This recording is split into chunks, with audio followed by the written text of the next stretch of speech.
नमस्कार मित्रों, आप सभी लोगों का उड़ान द फ्लाई के ऑनलाइन प्लेटफॉर्म पर स्वागत है। चैनल को सब्सक्राइब और लाइक करने के लिए आप सभी लोगों का धन्यवाद। हम आप लोगों के साथ ज्योग्राफी सब्जेक्ट पर डिस्कशन कर रहे हैं। इसके अंतर्गत हम इंडियन ड्रेनेज सिस्टम पर अध्ययन कर रहे हैं, जिसमें हम लोग जो हिमालयन ड्रेनेज सिस्टम है उसमें गंगा, ब्रह्मपुत्र और सिंधु नदी का डिटेल में डिस्कशन किया है। उसके बाद जो पेनिनसुलर इंडिया का रिवर सिस्टम है उसके अंतर्गत जो अरब सागर की नदियां हैं, जिसमें हम लोग लूनी, माही, नर्मदा, ताप्ती, मांडवी, जुआरी, पेरियार और पंबा, उस पर भी हम लोगों ने विस्तृत अध्ययन किया है। आज जो हमारे अध्ययन का विषय है वह भी पेनिनसुलर इंडिया का जो रिवर है उसी का है, लेकिन आज की जो नदियां हैं यह बंगाल की खाड़ी में जो अपने जल का विसर्जन कर रही हैं उसका हम लोग अध्ययन करेंगे। इसके अंतर्गत कई नदियां आती हैं, जिसमें सबसे पहले हम लोग स्वर्ण रेखा को देखेंगे। बैतरणी, ब्राह्मणी, महानदी, गोदावरी, कृष्णा, पेन्नर, कावेरी और साथ में हम लोग वैगई, इतनी नदियों का हम लोग अध्ययन करेंगे। लेकिन चूंकि सभी नदियों को एक साथ नहीं पढ़ पाएंगे, इसलिए उसको हम दो पार्ट में विभक्त करके पढ़ेंगे। तो सबसे पहले हम लोग देख लेते हैं कि इन नदियों का क्रम क्या है। चूँकि इस पर जो प्रश्न पूछे जाते हैं वह ज़्यादातर कूटबद्ध होते हैं, और कूटबद्ध का मतलब है यहाँ पर कि इनको या तो नॉर्थ टू साउथ या साउथ टू नॉर्थ के क्रम में अरेंज करके आपसे पूछा जा सकता है, या आपसे यूँ पूछा जा सकता है कि यह नदी किस नदी की सहायक नदी है। तो उसी दृष्टिकोण से आपको अध्ययन करना है कि जिससे जिस भी प्रकार के आपसे प्रश्न पूछे जाएं उन सभी प्रश्नों का आप सहजतापूर्वक आंसर दे सकें। इसी दृष्टिकोण से इसको डिजाइन किया गया है और उसको बनाया गया है। तो आइए सबसे पहले हम लोग देख लेते हैं कि कौन कौन सी नदियां हैं जिसके बारे में हमें अध्ययन करना है। उसमें हम लोग सबसे पहले अध्ययन करेंगे, अगर आप देखें ये पेनिनसुलर इंडिया है और इसके अंतर्गत इधर का जो पार्ट है ये सब वे नदियां हैं जो बंगाल की खाड़ी में अपने जल का विसर्जन करती हैं। वैसे इधर से तो आ रही थी गंगा नदी। कौन सी नदी आ रही थी? गंगा नदी, जो फरक्का बैराज से दो पार्ट में विभक्त हो गई थी। एक जो बांग्लादेश में चली गई थी उसका नाम था पद्मा। क्या नाम था? पद्मा। और एक जो वेस्ट बंगाल में जल का प्रवाहित करती थी वह हुगली थी। क्या थी? हुगली। और इसी हुगली के 3-4 नदियां थीं, जिसमें मयूराक्षी थी, अजय थी, दामोदर थी और हल्दिया थी। तो वैसे सीक्वेंस में देखा जाए नॉर्थ टू साउथ तो एक्चुअल सीक्वेंस ए है, लेकिन ये चारों नदियां किसकी पार्ट हैं? गंगा का पार्ट हैं, ना कि पेनिनसुलर रिवर का पार्ट है। इसलिए उसको हम लोग अलग से पढ़ लिए हैं गंगा में। लेकिन अब जो हमें अध्ययन करना है उसमें हम लोग किसको देखेंगे? स्वर्ण रेखा, वैतरणी, ब्राह्मणी, महानदी, गोदावरी, कृष्णा, पेन्नर, कावेरी, वैगई और एक लास्ट में कौन नदी मिलेगी? ताम्रपर्णी। यानी इनका ये क्या है? सीक्वेंस है नॉर्थ से साउथ की तरफ। इसमें अगर और ऐड करना चाहेंगे तो कौन कौन सी ऐड हो जाएगी? इसमें हम अगर बात करें तो इसमें हल्दिया है, दामोदर है, इसमें अजय है और कौन है? मयूराक्षी। लेकिन वो सब किसकी पार्ट हैं? गंगा के। यानी हमको इसी क्रम में अध्ययन करना है स्वर्ण रेखा, बैतरणी, ब्राह्मणी, महानदी, गोदावरी और भी शेष नदियों का। लेकिन आज जो हम अध्ययन करेंगे, चूंकि टॉपिक काफ़ी लंबा है इसलिए इसको दो पार्ट में हम विभक्त करके पढ़ेंगे। आज हम कहाँ तक पढ़ेंगे? इसमें स्वर्ण रेखा रहेगी, वैतरणी रहेगी, ब्राह्मणी रहेगी, महानदी और गोदावरी, इतनी नदियों का हम लोग अध्ययन करेंगे। शेष जो नदियां हैं इसका हम लोग नेक्स्ट पार्ट में अध्ययन करेंगे। हाँ, चूंकि ये क्रमबद्ध है तो क्रमबद्ध में कुछ चीज़ें और भी आपको याद करनी चाहिए, और वो ये है कि बीच में दो छोटी नदियां, स्थानीय नदियां आती हैं। एक का नाम है ऋषिकुल्या और एक का नाम है वंशधारा। तो ये भी दो नदियां बीच में मिलती हैं, लेकिन स्थानीय नदियां, लेकिन कभी कभी क्रम में पूछ लिया जाता है। तो आप क्रमबद्ध तरीके से अगर आप देखें तो स्वर्ण रेखा जिसका एक खास स्थान भी है, बैतरणी, ब्राह्मणी, महानदी। महानदी के बाद दो स्थानीय नदियां हैं, एक का नाम है ऋषिकुल्या और एक का नाम क्या है, वंशधारा। और ये भी नदियां कहाँ पर हैं, उड़ीसा में हैं। अगर उसके बाद की हम बात करें तो यहाँ पर गोदावरी, कृष्णा और पेन्नर, ये जो तीन नदियां हैं ये किस राज्य में आती हैं, आंध्र प्रदेश में आती हैं। लेकिन उसके बाद कावेरी, वैगई और ताम्रपर्णी, ये सब नदियां किसके पार्ट में आती हैं, ये सब तमिलनाडु के टेरिटरी से बंगाल की खाड़ी में अपने जल का विसर्जन करती हैं। लेकिन इसी बीच में दो क्या तीन झील मिलती है जो काफ़ी महत्वपूर्ण होती है। एक का तो नाम चिल्का झील है, सभी को पता है उड़ीसा में है। एक का नाम है कोल्लेरू झील जो इस गोदावरी नदी और कृष्णा नदी के बीच में पाई जाती है, उसका नाम क्या है, कोल्लेरू झील। तो आपको यह अरेंजमेंट याद ही करना है क्योंकि एग्जाम में किसी भी दृष्टिकोण से आपसे प्रश्न पूछा जा सकता है, तो क्रम तो याद ही रखना है। साथ में एक और झील है जिसका नाम है पुलिकट झील। क्या नाम है, पुलिकट झील। और ये पुलिकट झील देख रहे हैं, इधर जो पेन्नर नदी है और नीचे कावेरी, तो पेन्नर के जस्ट साउथ में है कौन सी झील, पुलिकट झील। तो ये भी ध्यान रखिएगा, लेकिन किस राज्य में पड़ती है, आंध्र प्रदेश में। तो आपको यह क्रम याद ही रखना है और इसी क्रम में प्रश्न कभी कभी कूटबद्ध तरीके से पूछे जाते हैं। कुछ लोगों को यह डाउट हो सकता है कि जो हम पढ़ा रहे हैं यह किस एग्जाम को दृष्टिकोण में रख के पढ़ाया जा रहा है। तो अपने मन से यह डाउट निकाल दीजिएगा, क्योंकि आप जो भी एग्ज़ाम देने जाएंगे, चाहे वह वनडे हो या यूपीएससी हो या एकेडमिक से संबंधित कोई एग्ज़ाम हो, ऐसा नहीं कि उसमें नदी बदल जाती है, नदियाँ वही रहती हैं, बस उनके सोचने का तरीका और समझने का तरीका आपका बदलता है। इसलिए आप अगर इंडियन ड्रेनेज सिस्टम पढ़ रहे हैं तो इसका इस्तेमाल आप किसी भी एग्ज़ाम में किसी भी रूप में कर सकते हैं, चाहे वह प्री का स्तर हो, चाहे वह मेंस का स्तर हो, चाहे इंटरव्यू का स्तर हो, आप हर स्तर पर इसका इस्तेमाल कर सकते हैं। इसको किसी एक परिधि में बांधकर हम नहीं पढ़ा रहे हैं। इसलिए अपने मन से यह डाउट निकाल दीजिएगा कि यह किस एग्ज़ाम को दृष्टिकोण में रख के बनाया गया है। नदी आपका कंप्लीट है, आप अपनी आवश्यकता अनुसार इसका इस्तेमाल करिए जिस भी एग्ज़ाम के लिए आप तैयार करना चाहते हैं। क्योंकि प्रश्न वही रहते हैं, वनडे हो जाता है तो उसको वन लाइनर करके पूछ लिया जाता है, और जब यूपीएससी आ जाता है तो उसमें उसी को कूटबद्ध कर दिया जाता है, यानी 4-5 को एक साथ अरेंज कर दिया जाता है। तो अंतर बस इतना ही है, जबकि कॉन्सेप्ट सबका सेम है, कोई अंतर नहीं है। तो हम कंप्लीट सेंस में पढ़ रहे हैं, किसी एक एग्ज़ाम को दृष्टिकोण में रख के नहीं पढ़ रहे हैं। इसलिए आप अपनी आवश्यकता अनुसार इसको पढ़ सकते हैं, इसमें किसी भी प्रकार का कोई भी आपको संदेह नहीं होना चाहिए। तो आइए सबसे पहले हम लोग स्वर्ण रेखा के बारे में पढ़ें।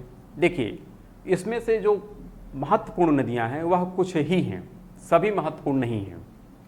सभी इसलिए हम पढ़ते हैं क्योंकि यह कभी न कभी किसी न किसी की सहायक के रूप में पूछ देता है, तब आप कंफ्यूज हो सकते हैं, या इनका सीक्वेंस पूछ लिया जाता है तब आप कंफ्यूज हो जाते हैं।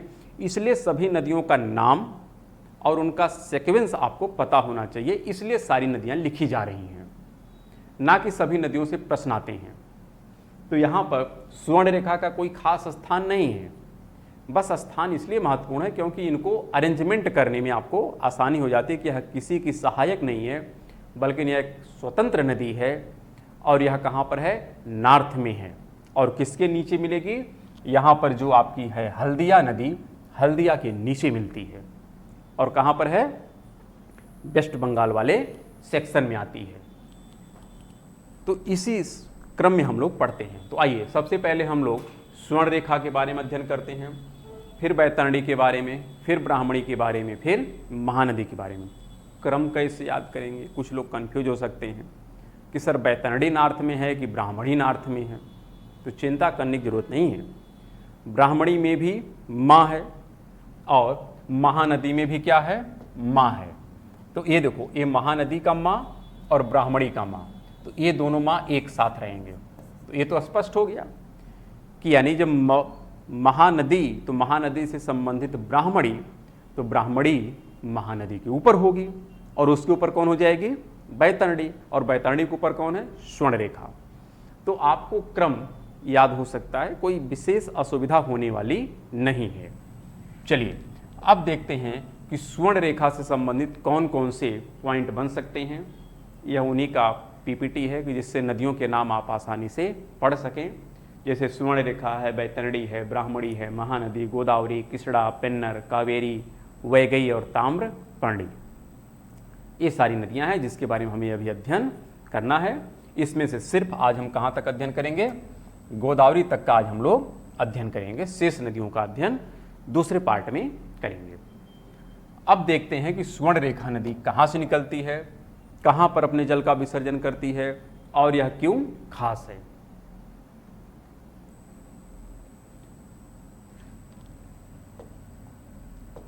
तो इसमें हम लोग देखते हैं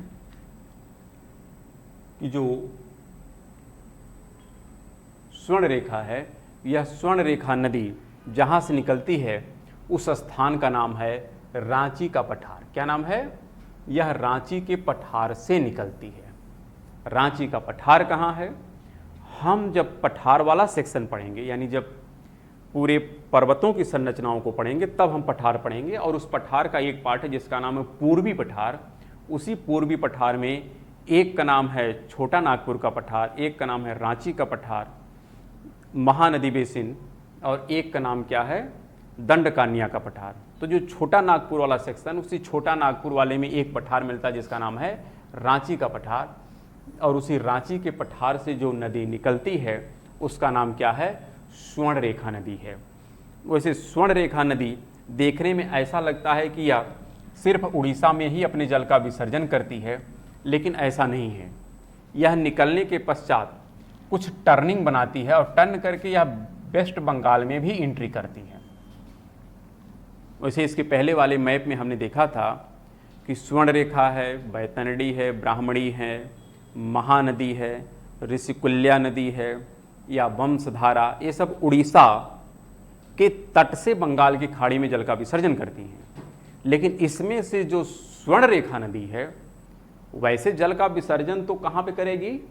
उड़ीसा के तट पर करेगी, लेकिन यह कुछ दूर तक फ्लो जो है यह वेस्ट बंगाल में भी करती है। इसलिए यह महत्वपूर्ण, ध्यान रखिएगा, कुछ लोग इसमें कंफ्यूज हो सकते हैं, इसलिए यहाँ पे हाईलाइट कर दिया गया है कि यह नदी स्वर्ण रेखा जो है झारखंड से तो निकलती है रांची के पठार से, लेकिन यह कुछ दूर तक पश्चिम बंगाल में भी प्रवाहित होती है और अंत में उड़ीसा के तट से बंगाल की खाड़ी में अपने जल का विसर्जन कर देती है। तो इसलिए कभी कभी पूछा जा सकता है कि स्वर्ण रेखा नदी कितने राज्यों से प्रवाहित होती है, तो उसमें जनरली लोग कंफ्यूज हो जाते हैं, ज़्यादातर झारखंड और उड़ीसा ही लगाते हैं, वेस्ट बंगाल को भूल जाते हैं। जबकि नदी माही की तरह टर्निंग करके कुछ नॉर्थ में जाती है और फिर साउथ में आकर उड़ीसा के तट से क्या होती है? बंगाल की खाड़ी में अपने जल का विसर्जन कर देती है। इसी प्रकार इस नदी के, अच्छा, इस पर एक जलप्रपात भी है। इसी स्वर्ण रेखा नदी पर क्या है? एक जलप्रपात है और इसी जलप्रपात का नाम है हुंडरू जलप्रपात। क्या नाम है? हुंडरू जलप्रपात, या इसी को कभी कभी मुंडरू भी कह देते हैं। क्या कह देते हैं? मुंडरू। दो नाम है, कभी कभी हुंडरू मिलता है तो कभी कभी क्या मिलता है? मुंडरू मिलता है। तो कोई दिक्कत नहीं है, जैसा भी रहेगा नाम मिलता जुलता है, हुंडरू कहे या मुंडरू कहे। ये जलप्रपात किस नदी पर है? इसी स्वर्ण रेखा नदी पर है। और कहाँ पर है? यह भी झारखंड में ही है। कहाँ पर है? झारखंड में। चूंकि जब रांची के पठार से यह नदी नीचे उतरती है तो उसी रांची के पठार के पास में ही यह जलप्रपात बना देती है, जिसका नाम क्या है? मुंडरू जलप्रपात या हुंडरू जलप्रपात। और यह कहाँ पर बनाती है? इसी झारखंड वाले राज्य में बनाती है और वहीं से यह नदी निकलती भी है। लेकिन जहाँ से निकलती है उस पठार का क्या नाम है? रांची का पठार। रांची का पठार किसका पार्ट है? तो ध्यान रखिएगा, छोटा नागपुर का पार्ट है। और छोटा नागपुर किसका पार्ट है? पूर्वी पठार का पार्ट है। हम लोग जब पठार पढ़ेंगे तब वहाँ पे इसके बारे में फिर से हम डिस्कशन करेंगे, लेकिन वह सिर्फ पठारों के दृष्टिकोण से होगा। अभी क्या हमारा रिवर है। तो यह नदी निकलती तो है रांची के पठार से, लेकिन रांची के पठार से जब नीचे उतरती है तो वहीं पर एक जलप्रपात बना देती है जिसका नाम है मुंडरू जलप्रपात या हुंडरू जलप्रपात। यह नदी झारखंड से निकल करके वेस्ट बंगाल में कुछ दूर तक प्रवाहित होती है और अंत में उड़ीसा के तट से बंगाल की खाड़ी में अपने जल का विसर्जन कर देती है। और एक खास बात है कि जो छोटा नागपुर वाला क्षेत्र है वहीं पर एक माइनिंग है जिसका नाम है कापर माइनिंग। वैसे पूरा छोटा नागपुर एक प्रकार से जो हमारे मिनरल्स होते हैं उनके लिए काफ़ी ज़्यादा महत्वपूर्ण स्थान रखता है। यहाँ पर बहुत सी माइनिंग है, यहाँ पर देखेंगे कापर की है, आयरन की है और भी माइनिंग है। तो खास करके यहाँ पर बात की जा रही है कि जो कापर की माइनिंग है उस कापर माइनिंग से जो निकलने वाला वेस्टेज मटेरियल है उस वेस्टेज मटेरियल के कारण यह स्वर्ण रेखा नदी काफ़ी ज़्यादा प्रदूषित हो रही है, इसलिए यह भी काफ़ी ज़्यादा क्या है चर्चा में रहता है। तो आपसे पूछा जा सकता है कि स्वर्ण रेखा नदी के प्रदूषण का प्रमुख कारण क्या है, तो आप सीधा सीधा आंसर देंगे कि छोटा नागपुर के कापर माइनिंग के कारण यहाँ से जो वेस्टेज निकलता है उसके कारण स्वर्ण रेखा नदी काफ़ी ज़्यादा प्रदूषित रहती है। इसके बाद हम अब अगली नदी के बारे में जान लेते हैं जिसका नाम है वैतरणी, कि वैतरणी नदी कहाँ से निकलती है और इसका क्या महत्व है। इसमें ध्यान रखिएगा, दो ही पॉइंट आपके लिए काफ़ी ज़्यादा महत्वपूर्ण हैं। पहला कि यह पश्चिम बंगाल में भी जल का विसर्जन फ्लो करती है। दूसरा, यहाँ पर है कि इस पर एक जलप्रपात है जिसका नाम है हुंडरू, साथ में निकलती कहाँ से, रांची के पठार से। तो 3-4 पॉइंट हैं, आप उसको याद कर लीजिएगा। अगला जो नदी है उसका नाम है बैतरणी। तो हमने कहा सीक्वेंस में सबसे पहले स्वर्ण रेखा है, उसके बाद कौन है, बैतरणी, यानी ऊपर से देखेंगे तो स्वर्ण रेखा, फिर कौन है, बैतरणी। यह जो बैतरणी नदी है यह भी वैसे आप धार्मिक चीज़ों में देखते होंगे कि लोग बैतरणी नदी को पार करके स्वर्ग और नरक की जो संकल्पना है उससे संबंधित है। तो पौराणिक नदी से थोड़ा इसका रिलेशन है कुछ, इसलिए इस नदी को एक महत्व दे दिया जाता है और इससे प्रश्न भी बनने लगते हैं। तो ये जो नदी है बैतरणी, ये नदी निकलती कहाँ से है, तो एक पहाड़ी है जिसका नाम है गजरात की पहाड़ी। गुजरात नहीं बल्कि क्या, गजरात की पहाड़ी है, वहीं से यह नदी निकलती है। और यह गजरात की पहाड़ी कहाँ पे, उड़ीसा में ही है, यानी उड़ीसा में ही यह नदी निकलती है और उड़ीसा के ही तट से बंगाल की खाड़ी में अपने जल का विसर्जन करके टर्मिनेट हो जाती है, समाप्त हो जाती है। यानी बहुत छोटी नदी है, ज़्यादा बड़ी नहीं है। बस चर्चा में क्यों रहती है, क्योंकि यह थोड़ा धार्मिक स्थान रखती है, इस दृष्टिकोण से यह काफ़ी ज़्यादा चर्चा में रहती है और यहाँ से प्रश्न बनता है।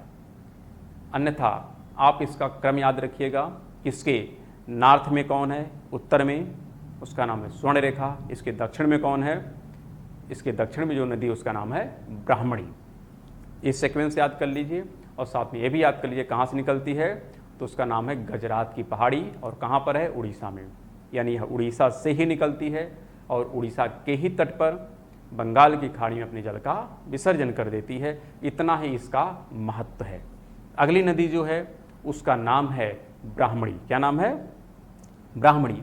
तो देख लेते हैं ब्राह्मणी नदी के क्या विशिष्ट पॉइंट हैं। तो ब्राह्मणी नदी, यहाँ पे क्रम आप देखते रहिएगा, क्रम नहीं भूलना चाहिए। स्वर्ण रेखा, बैतरणी, फिर कौन है, ब्राह्मणी। अगर हम बात करें कि ब्राह्मणी नदी कहाँ से निकलती है, तो ध्यान रखिएगा इसके लिए भी वही रांची का पठार महत्वपूर्ण है, जहाँ से कौन नदी निकलती थी, स्वर्ण रेखा। कौन सी नदी, स्वर्ण रेखा। और आपको याद भी होगा कि जो दामोदर नदी थी वह भी इसी छोटा नागपुर के पठार से ही निकलती थी, जहाँ पर रांची का पठार था और राजमहल की हजारीबाग का पठार था, उसी की प्राकृतिक सीमा बनाते हुए निकलती थी दामोदर नदी। आप दामोदर नदी में जाकर देखिएगा, वो भी इसी रांची के पठार के पार्ट से ही निकलती थी। और यहीं से कौन सी नदी निकल रही है, यहीं से स्वर्ण रेखा भी निकल रही है और यहीं से कौन निकल रही है, ब्राह्मणी। तो यह जो ब्राह्मणी नदी है यह भी रांची के पठार से ही निकलती है, लेकिन शुरू में जो ये नदियां हैं ये दो नदियां थी, एक का नाम है साउथ कोयल और एक का नाम है शंख। ये दो नदियां, जैसे गंगा अलकनंदा और भागीरथी से मिलकर के बनता है, उसी प्रकार यह नदी जो है दो नदियों के मिलने से बनती है। एक का नाम है साउथ कोयल और एक का नाम क्या है, शंख। ये दो नदियाँ मिलती हैं और मिल करके जिस नदी का निर्माण करती हैं उस नदी का नाम क्या है? ब्राह्मणी नदी। यहाँ पर जब लिखा गया कि साउथ कोयल, तो साउथ कोयल से आपको यह माइंड में ज़रूर क्लिक किया होगा कि एक बार आप कोयल का नाम और सुने हैं, लेकिन उस कोयल का नाम है नॉर्थ कोयल। और एक कौन सा कोयल है? साउथ कोयल। नॉर्थ कोयल जो है वह सोन नदी का सहायक है। किसकी सहायक है? सोन की सहायक है। और उसी नॉर्थ कोयल पर एक डैम भी बना है जिसका नाम है मंडल डैम। क्या नाम है? मंडल डैम। तो ध्यान रखिएगा, मंडल डैम किस नदी पर है? नॉर्थ कोयल पर है, जो सोन की सहायक है। जबकि साउथ कोयल किसकी सहायक है या किसकी मूल धारा है? तो उसका नाम है ब्राह्मणी। यानी इस प्रकार के जहाँ पर कन्फ्यूजन वाले बिंदु हैं, उन बिंदुओं पर आप विशेष ध्यान रखिएगा, क्योंकि प्रश्न यहीं से पूछा जाता है। वह सिंपल हम लोग कुछ देखेंगे प्रश्नों के माध्यम से कि किस प्रकार का प्रश्न आयोग आप लोगों से पूछता है, लेकिन फिर भी अगर कॉन्सेप्ट क्लियर रहेगा तो प्रश्नों को बनाना आसान हो जाएगा। जो कूटबद्ध प्रश्न होते हैं वहाँ पे ऐसे ही दिया जाता है, 4 नदियाँ दे दिया जाएगा और पूछ लेगा कि कौन सा इसमें से गंगा का पार्ट नहीं है। उसी में हो सकता है नॉर्थ कोयल दे दे, उसी में अजय लिख दे, उसी में दामोदर लिख दे, उसी में एक साउथ कोयल का भी नाम दे दे, तो आप कंफ्यूज हो जाएंगे कि नॉर्थ कोयल इसका पार्ट है कि साउथ कोयल। तो हमने वहाँ पे बताया था कि जो सोन नदी है इसकी जो सहायक है यह तुलनात्मक रूप से नॉर्थ में है। कहाँ पर है? यहाँ पे जैसे सोन नदी है जो गंगा में जाती है, तो इसकी जो सहायक है वह है नॉर्थ कोयल। चूँकि डायरेक्शन आप देखिए इसकी तुलना में क्या है? नॉर्थ में है, तो यह हो जाती है नॉर्थ कोयल। क्या हो जाती है? नॉर्थ कोयल। लेकिन इसकी तुलना में ब्राह्मणी साउथ में है, तो इसकी जो सहायक होगी उसका नाम क्या हो जाएगा? साउथ कोयल। तो आप डायरेक्शन याद करिएगा कि नॉर्थ में जो है वो नॉर्थ कोयल, साउथ में जो है वो साउथ कोयल। नॉर्थ वाली किसकी सहायक है? सोन की, जबकि साउथ कोयल किसकी है? ब्राह्मणी की। तो ब्राह्मणी नदी शुरू में 2 नदियों के मिलने से बनती है। एक का नाम है साउथ कोयल और एक का नाम है शंख। 2 नदियाँ मिलती हैं तो बनती है ब्राह्मणी। ये दोनों नदियाँ निकलती कहाँ से हैं? तो रांची के पठार से निकलती हैं, जहाँ से स्वर्णरेखा नदी निकलती थी और जहाँ से दामोदर नदी निकलती थी। यह वही स्थान है, यानी पठार वही है, स्थान अलग अलग हैं। फिर इसमें मतलब वही पॉइंट लिखा गया है कि नॉर्थ कोयल किसकी सहायक है? सोन की है, जिस पर कौन सा डैम बना है? मंडल डैम बना है, और ये कहाँ पर है? झारखंड में है। ठीक है, इसके बाद हम लोग अब अगली नदी पर पढ़ लेते हैं जो प्रमुख स्थान रखती है नदियों में, और उसका नाम क्या है? महानदी। तो महानदी पर विशेष अटेंशन दीजिएगा। महानदी की जो सहायक नदियां हैं उस पर प्रश्न पूछे जाते हैं, या महानदी पर जो डैम बने हैं उस पर प्रश्न पूछे जाते हैं। कुछ नदियां अपना विशेष स्थान रखती हैं, उसी की सहायक नदियां पूछी जाती हैं, सबकी सहायक नदी नहीं पूछी जाती है। लेकिन फिर भी नदी पढ़ रहे हैं तो सभी नदी को पढ़िए, क्यों किसी को छोड़ें और किसी को याद करें, जिससे एग्जाम में आपको किसी प्रकार का कोई भी कन्फ्यूजन ना हो।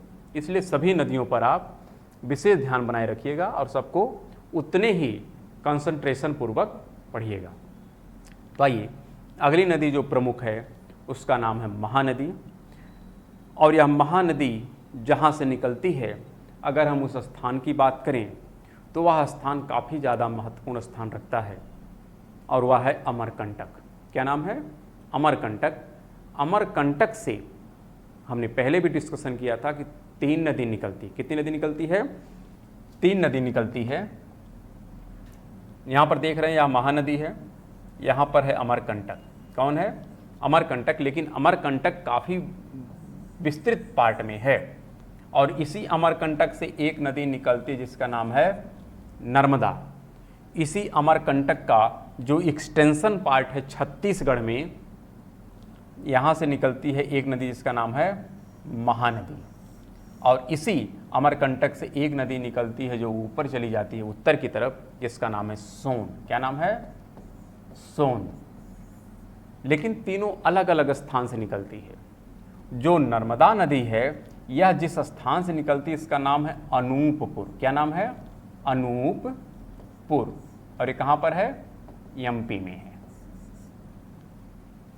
फिर आप देखते हैं कि जो सोन नदी है यह जहाँ से निकलती है उसका नाम क्या है, उसका नाम है शहडोल जिला। क्या नाम है, शहडोल।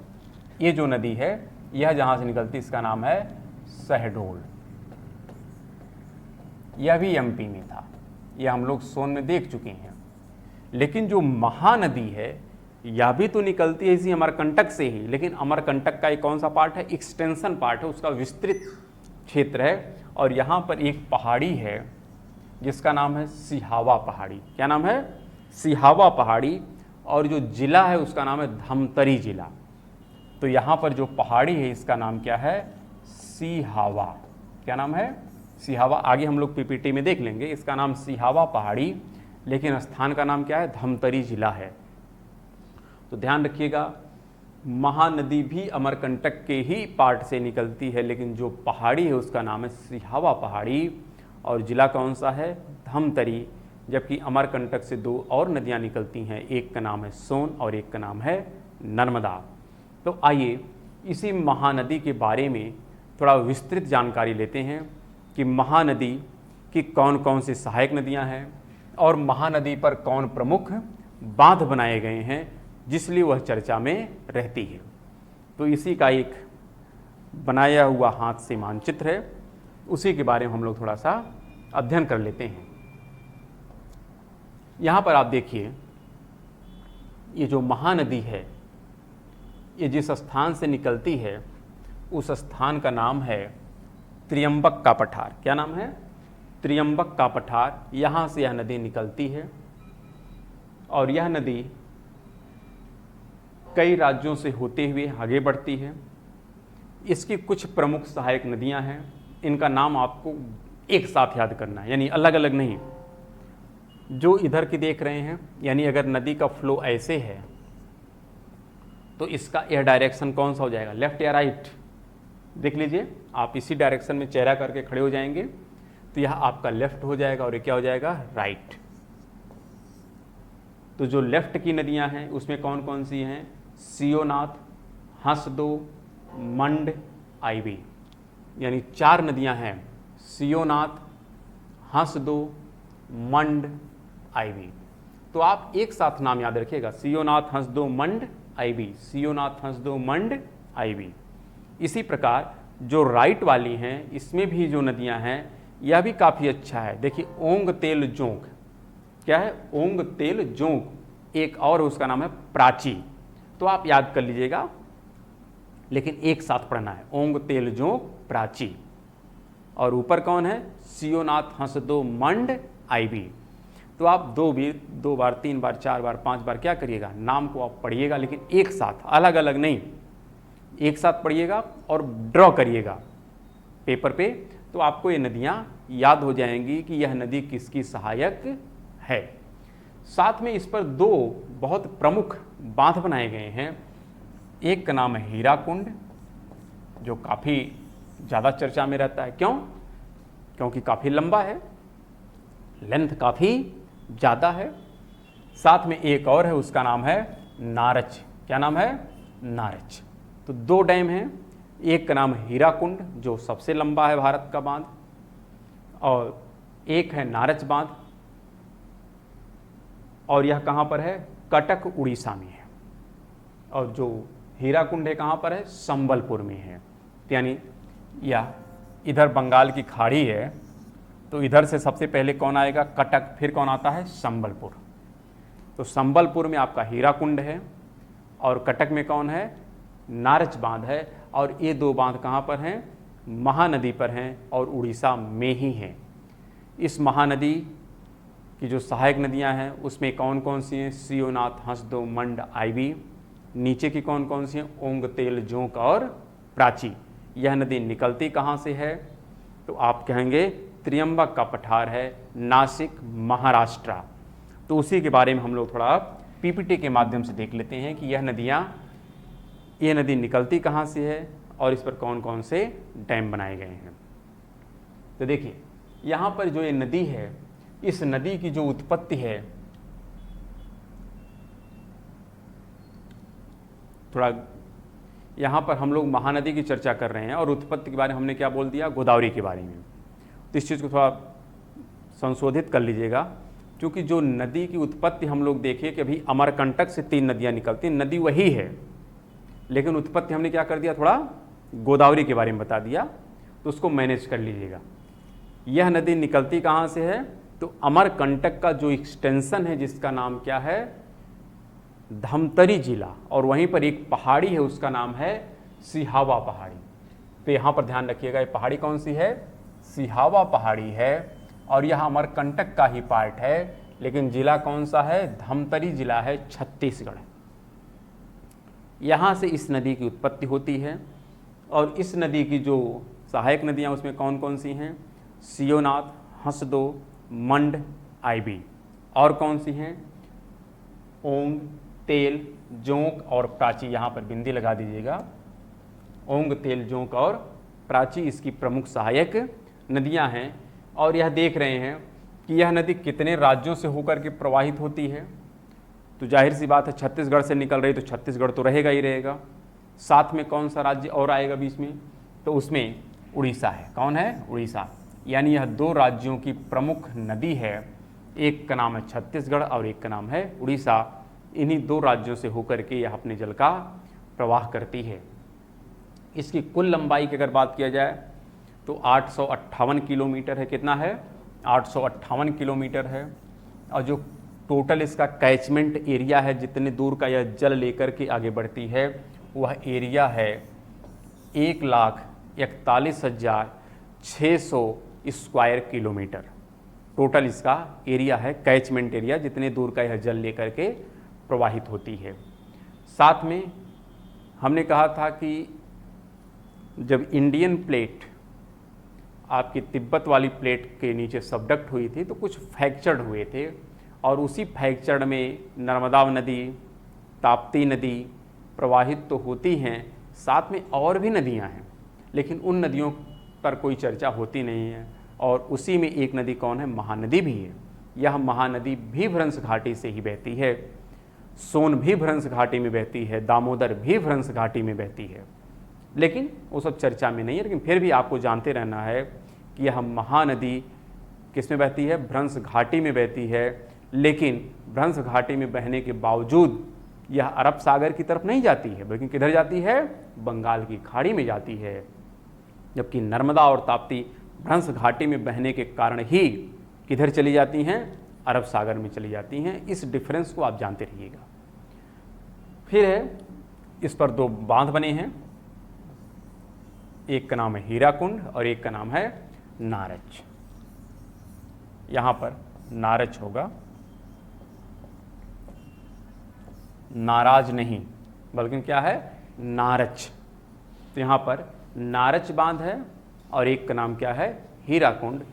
2 प्रमुख डैम हैं इस महानदी पर बनाए गए हैं। ध्यान रखिएगा, बीच में हमने त्रियंबक का पठार नासिक बोल दिया था, वो क्या है, वह त्रुटि हो गई थी क्योंकि हम गोदावरी को समझ लिए, लेकिन एक कौन सी नदी थी, महानदी थी। तो महानदी कहाँ से निकलती है, अमरकंटक का जो एक्सटेंशन है उसका नाम है सिहावा पहाड़ी, लेकिन जिला है धमतरी, और राज्य कौन सा है, छत्तीसगढ़ से निकलती है। सहायक नदियां हैं सियोनाथ, हंसदो, मंड, आईवी, ओंग, तेल, जोंक और प्राची। 2 प्रमुख डैम हैं हीराकुंड और नारच, 2 राज्यों में प्रवाहित होती है, एक तो छत्तीसगढ़ और एक उड़ीसा। ये इसके प्रमुख बिंदु थे। अब हमारी जो अगली नदी है उसका नाम क्या है, गोदावरी। तो आइए गोदावरी के बारे में समझने का प्रयास करते हैं कि गोदावरी नदी निकलती कहाँ से है और उसकी कौन कौन सी सहायक नदियाँ हैं और उस पर कौन कौन से प्रमुख डैम बनाए गए हैं जिसलिए वह चर्चा में रहती है। तो यहाँ पर देखिए, जो गोदावरी नदी है, यह नदी जो निकलती है, अगर इसकी हम बात करें तो यह तो निकलती है त्रियंबक के पठार से। कहाँ से निकलती है, त्रियंबक के पठार से। यह जो गोदावरी नदी है, यह गोदावरी नदी जहाँ से निकलती है उसका नाम है त्रियंबक का पठार, और नासिक के नज़दीक में है। कहाँ पर है, नासिक के नज़दीक में है। राज्य कौन सा रहेगा, महाराष्ट्र रहेगा।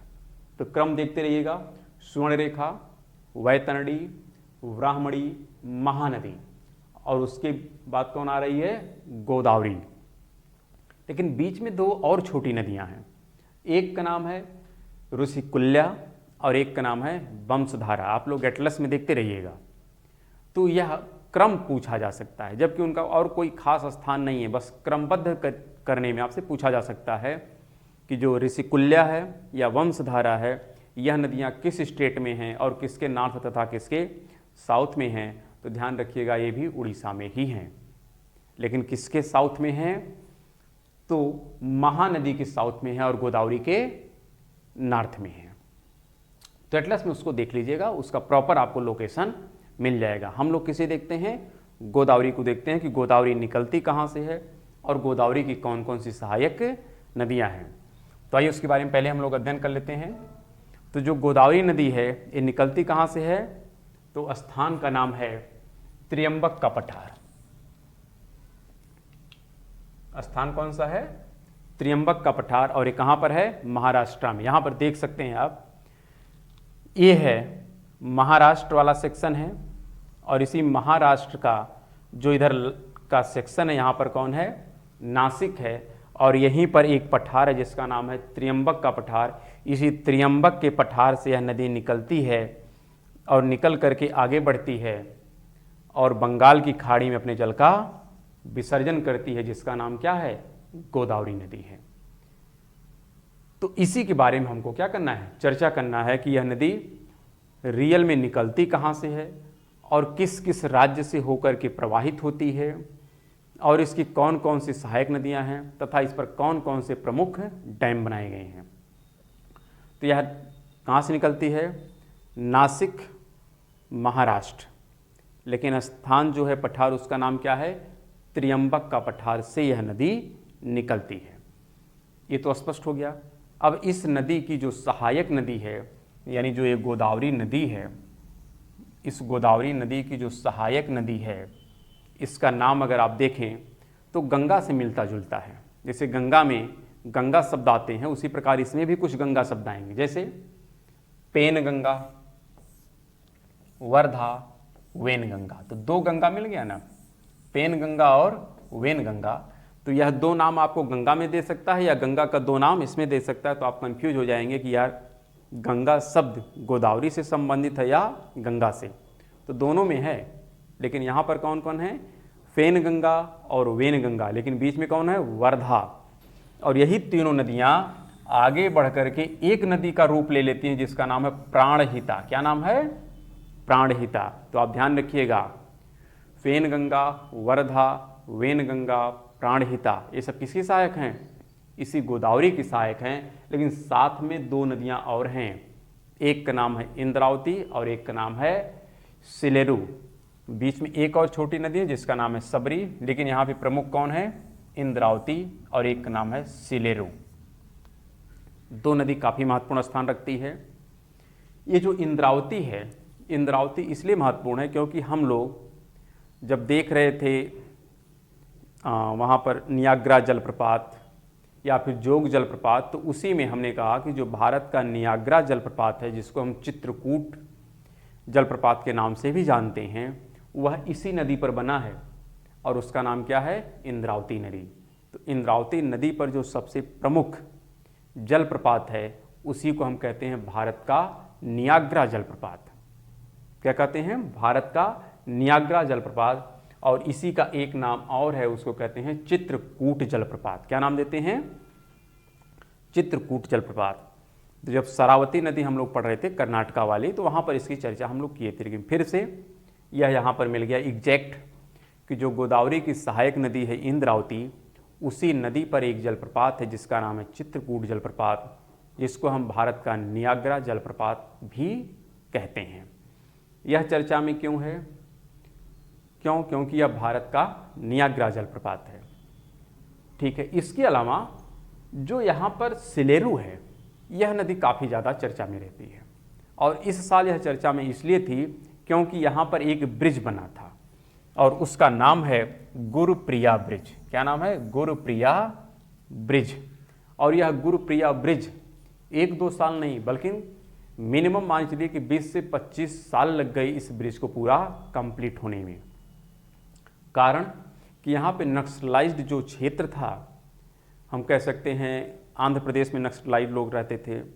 फिर वहाँ आप देखते हैं कि उड़ीसा ऊपर है। तो यहाँ से आंध्र प्रदेश में जब इनके ऊपर कार्रवाई होती थी तो ये लोग उड़ीसा वाले पार्ट में चले जाते थे और वहाँ पर जाकर के क्या करते थे, अपनी एक्टिविटीज़ करते थे।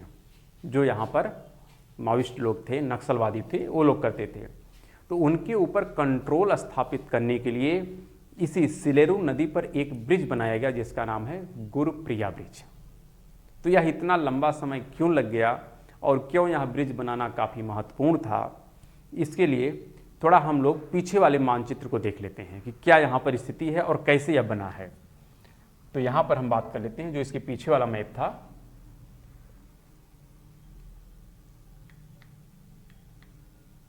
यहाँ पर हम ए वाला मानचित्र, यहाँ पर आप देखिए, यहाँ पर आप देख रहे हैं कि ये है उड़ीसा। क्या है? ये है उड़ीसा का ए सेक्शन है और यहाँ पर है आंध्र प्रदेश। तो आंध्र प्रदेश के जब लोग इधर जाते थे तो यहीं पर एक डिस्ट्रिक्ट है जिसका नाम मलकानगिरी। क्या नाम है? मलकानगिरी डिस्ट्रिक्ट है। और एक किसका पार्ट है? उड़ीसा का। और यहीं पर जो नदी फ्लो होती है उसी का नाम क्या है? उसी का नाम है सिलेरू। और उड़ीसा गवर्नमेंट ने इसी सिलेरू नदी पर एक डैम बना दिया था जिसका नाम था बालीमेला। क्या नाम है? बालीमेला रिजर्वायर बना दिया था। और जब रिजर्वायर बन गया तो यह क्षेत्र पूरे उड़ीसा से कट गया, यानी उस पर जो प्रशासन था वह उड़ीसा का क्या हो गया? बहुत कमज़ोर हो गया। और इसी का फायदा उठा करके आंध्र प्रदेश के जो नक्सलाइज लोग थे वो कहाँ पे चले गए? इसी मलकानगिरी डिस्ट्रिक्ट में चले गए। तो इसी मलकानगिरी पर पुनः नियंत्रण स्थापित करने के लिए उड़ीसा गवर्नमेंट ने क्या किया? इसी सिलेरू नदी पर एक क्या बनाया? ब्रिज बनाया, जिस ब्रिज का नाम क्या है? बालीमेला। यह बालीमेला ब्रिज बन जाने के कारण अब मलकानगिरी जो डिस्ट्रिक्ट पहले उड़ीसा के नियंत्रण से बाहर था वह उड़ीसा के नियंत्रण में आ गया। इस चीज़ को आप एटलस में और अच्छी प्रकार से आइडेंटिफाई कर सकते हैं और देख सकते हैं। आप जाके देखिएगा कि मलकानगिरी जिला कहाँ पर है, वहीं पर सिलेरू नदी है। और यह सिलेरू नदी इसलिए महत्वपूर्ण है क्योंकि इस पर क्या बना है? एक ब्रिज बन गया जिसका नाम है गुरुप्रिया। गुरुप्रिया ब्रिज क्यों महत्वपूर्ण था? क्योंकि तो यहाँ पर आप देख रहे हैं कि यह जो गुरुप्रिया सेतु है यह किस नदी पर बना है? यह इसी सिलेरू नदी पर बनाया गया है। यह गुरुप्रिया सेतु किस पे बनाया गया है? इस सिलेरू नदी पर बनाया गया है। और इससे क्या हुआ कि उड़ीसा सरकार का अब नियंत्रण स्थापित हो गया किस पर? इस मलकानगिरी जिला पर, जो किसका पार्ट था? उड़ीसा का पार्ट था। और यह उड़ीसा से कट क्यों गया था? क्योंकि इसी सिलेरू नदी पर अतीत में एक रिजर्वायर बना दिया गया था जिसका नाम क्या था? बालीमेला जलाशय। तो ध्यान रखिएगा, यह सिलेरू नदी काफ़ी ज़्यादा न्यूज़ में है क्योंकि इसी पर 2019 में एक सेतु का निर्माण हुआ जिसका नाम है, माने फाइनलाइज हो गया, जिसका नाम है गुरुप्रिया सेतु। तो इस चीज़ को आप ध्यान में रख के याद कर लीजिएगा। और इंद्रावती क्यों महत्वपूर्ण है? क्योंकि इसी पर भारत का नियाग्रा जलप्रपात है जिसका नाम है चित्रकूट जलप्रपात, यह है। साथ में इसकी और भी सहायक नदियां हैं, राइट वाली, उसमें कौन है? उसमें एक ही नाम है और वो क्या है? मंजरा। तो यहाँ पर आपको फिर कंफ्यूज हो सकता है कि पंजरा भी एक नाम था, लेकिन पंजरा किसकी है? ताप्ती की सहायक है। और मंजरा किसकी सहायक है? गोदावरी की सहायक है। तो गोदावरी नदी निकलती कहाँ से है? त्रियंबक का पठार, नासिक, महाराष्ट्र से। कौन कौन सी सहायक नदियाँ हैं? तो वेनगंगा, वर्धा, पेनगंगा, प्राणहिता, सबरी, सिलेरू और साथ में कौन है? इंद्रावती। तो सबरी, सिलेरू, इंद्रावती और नीचे कौन है? मंजरा। ये इसकी सहायक नदियां हैं। इंद्रावती पर ही कौन है? नियाग्रा जलप्रपात जिसको कहते हैं चित्रकूट। सिलेरू क्यों चर्चा में है? क्योंकि इसी पर एक ब्रिज है जिसका नाम है गुरुप्रिया। और यह क्यों महत्वपूर्ण है? क्योंकि इसके माध्यम से उड़ीसा गवर्नमेंट का पुनः प्रशासन स्थापित हो सका मलकानगिरी डिस्ट्रिक्ट पर। मलकानगिरी डिस्ट्रिक्ट उड़ीसा से अलग क्यों हो गया था? क्योंकि यहाँ पर एक जलाशय बना दिया गया था जिसका नाम था बालीमेला रिजर्वायर। तो इस चीज़ को आप ध्यान में रख करके इस मैप को पढ़ेंगे तो अच्छा होगा आपके लिए। साथ में इस पर कुछ देख रहे हैं डैम भी हैं, और डैम भी काफ़ी अच्छे खासे हैं, इनका काफ़ी नाम है। जैसे आप देख रहे हैं दमगुंडेन, रामगुंडम, श्री राम सागर और पोचमपाद। तो इस प्रकार इस पर 4 प्रमुख डैम हैं, नाम थोड़ा अच्छे खासे हैं, देखिएगा रामगुंडेन, दमगुंडम, श्री राम सागर और पोचमपाद।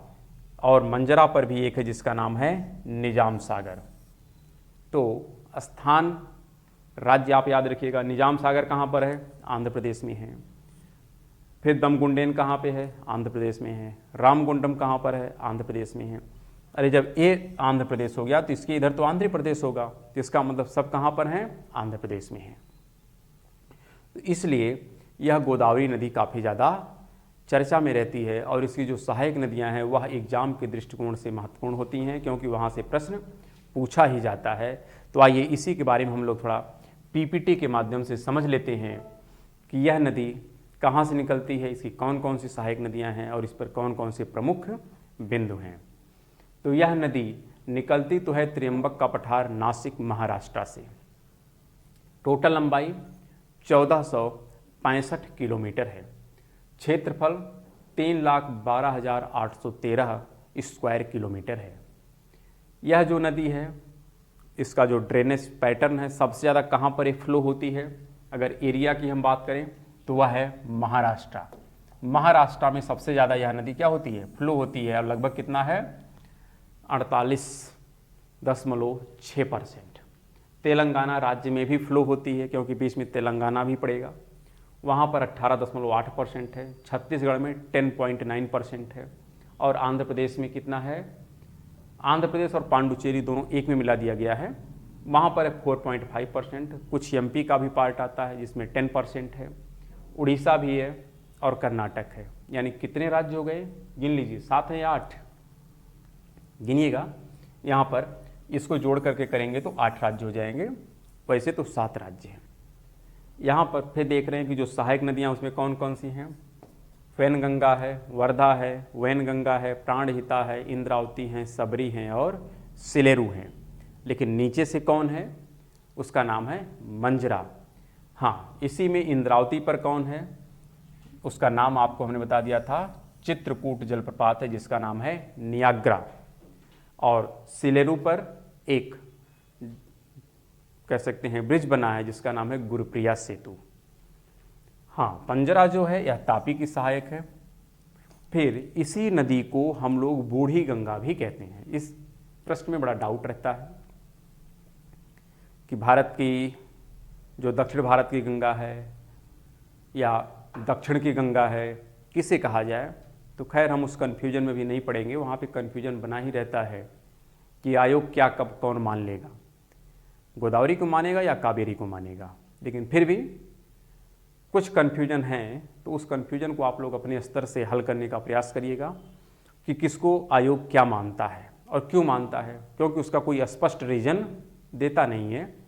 कुछ लोग गोदावरी को मान लेते हैं दक्षिण भारत की गंगा, तो कुछ लोग कावेरी को मान लेते हैं। दोनों के अपने अपने रीजन हैं। गोदावरी काफ़ी बड़ी नदी है, इस स्तर पे इसको लोग गंगा मान लेते हैं। प्रायद्वीपी भारत की सबसे बड़ी अगर नदी की बात किया जाए तो गोदावरी ही है, इस दृष्टिकोण से लोग गोदावरी को गंगा कह देते हैं।